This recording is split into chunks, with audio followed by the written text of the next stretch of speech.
I'm James Driver. I'm a psychotherapist from Christchurch, New Zealand. I specialise in video gaming addiction, and I completed my master's research into that topic as part of my training.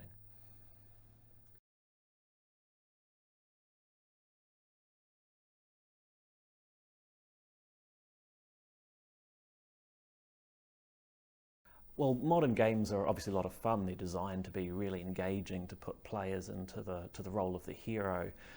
But also games meet a lot of different psychological needs, and they do it in a way that's very easy and very consistent.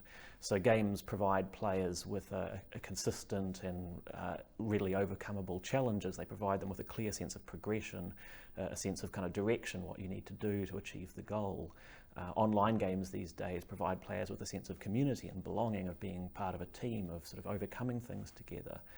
And they provide players with a sense of kind of potency, of strength when they become good at the game, when they beat those challenges. So they meet all of these psychological needs, and because they can do that so consistently and so easily, it can be very easy for people to get sort of sucked into that, to start playing more than they intend to. And over time that can become one of the only ways in which a person meets those needs, which is where you start to see the problematic and addictive gaming starting to happen.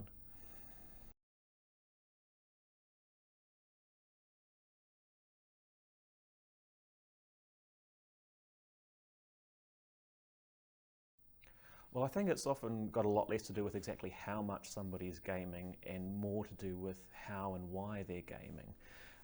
So if a person's gaming to have fun or to play with their friends, that's less likely to be an issue than if they're playing in order to escape difficult things that are going on in their life, to experience a sense of control or power.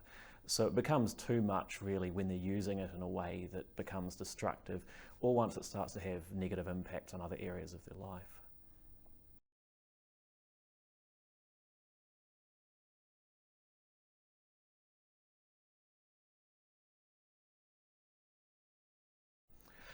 I think some of the main warning signs are really around where you start to see the negative impacts in other parts of their life. So if they start, not performing as well at school, their sleep schedule starts to get disrupted.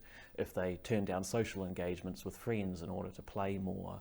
And I think one of the most significant warning signs to look out for is when they start to use gaming as a coping mechanism. So when they're starting to use games to escape from stresses or difficult things in life. That might be conflict in the family, or bullying at school, or not doing well on a test. So if they reach that point where they're starting to go straight to the games as a way to deal with the negative feelings that creates, I think that is quite a warning sign that it might be starting to become an unhealthy way of gaming.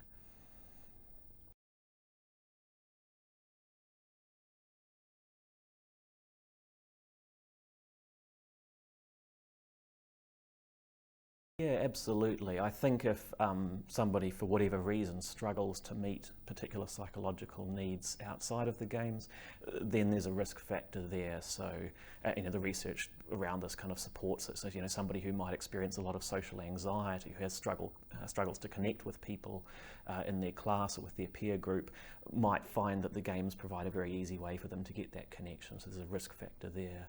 Somebody who might be experiencing, a sense of kind of powerlessness, or an abusive home environment, might turn to the games as a way to kind of escape from the feelings that creates.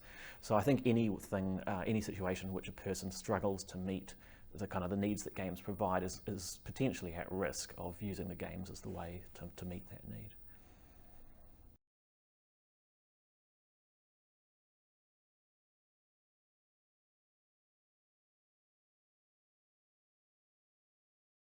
I think, again, many of the similar traits that mean that a person finds it difficult to meet some of their psychological needs.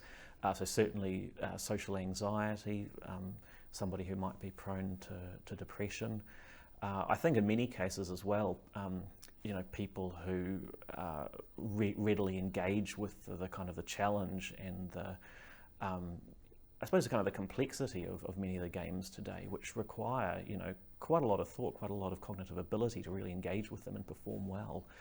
So for some people, who might not be being challenged at school or anywhere else, the games can also be very gratifying from that perspective, and that they provide a very high level of challenge.